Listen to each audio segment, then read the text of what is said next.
العطلة سالات وجا وقت القراية. في هذا الفيديو غنهضر على أهم النصائح لليوم الأول ديال القراية، وشنو دير باش تبدأ أحسن بداية تخليك متميز العام كامل. قبل ما نبداو بليز إلا كنتي أول مرة تشوف القناة دير لايك، ولا كيعجبك بحال هذا المحتوى متنساش تابونا في القناة. لا ما نطولو أكثر من هكا، ليتس جو. اولا الفيديو غيتقسم على جوج. في الاول غنهضروا على شنو دير في النهار الاول ديال القرايه، ومن بعد غنهضروا على نصائح اللي غيخليكم موتيفي العام كامل ودوز احسن عام دراسي. كأي نهار غتبدا نهارك بالفياق، داكشي علاش خاصك تكون عستي بكري في ديك الليله باش تفيق بكل نشاط وانت مرتاح. فقتي بكري مزيان، دابا خاصك تفطر، وهنا فضروري الفطور يكون مزيان، متقولش غير لي كليت وصافي، حيتاش راه الفطور ضروري هو اللي غيعطيك الطاقه نهار كامل. ففطر مزيان، ومن بعد الفطور كيجي المظهر ديالك كيعكس الثقه ديالك في راسك. ولا كنتي غدوش فغيكون احسن دوش، ومن بعد ضرب لك شي حطه اللي غتجي معاك وغترتاح فيها، وهذا الشيء اللي غيزيدك الثقه في النفس ويعطيك واحد الصوره زوينه قدام الاساتذه قدام صحابك.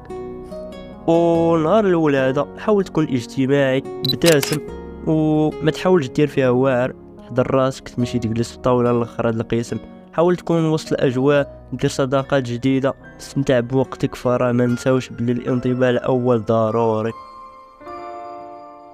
ودابا ندوزو للجزء الثاني من الفيديو اللي هو عادات ونصائح كتخليك موتيفي العام كامل.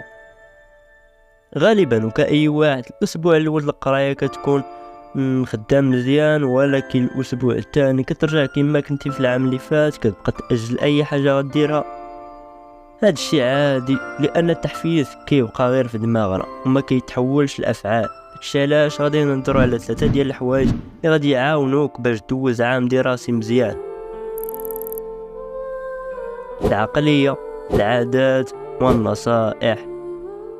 اول حاجه هي العقليه.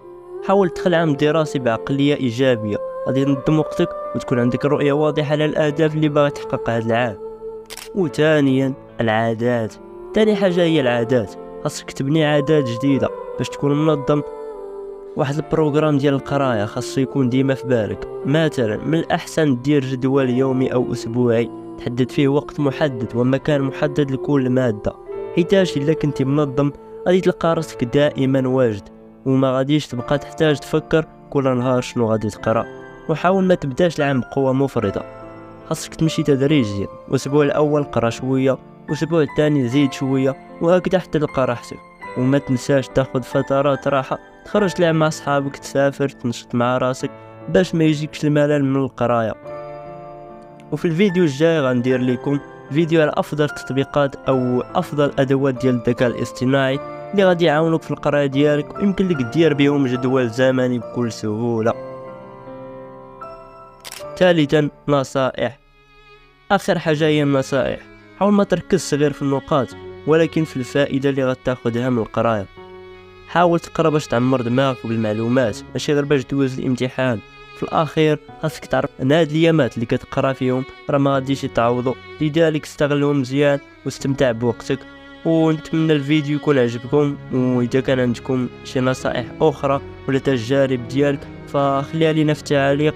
وواخا تكون بدايه صعيبه المهم هو تستمر وتكون منظم، وخلي داك الحماس ديالك يستمر طول العام الدراسي. رجاء ما تنساش دير لايك للفيديو وتشاركوا مع الاصدقاء ديالك، ونتلاقاو في الفيديو الجاي غنهضروا فيه على افضل التطبيقات اللي غادي يعاونوك في القرايه ديالك. تهلا.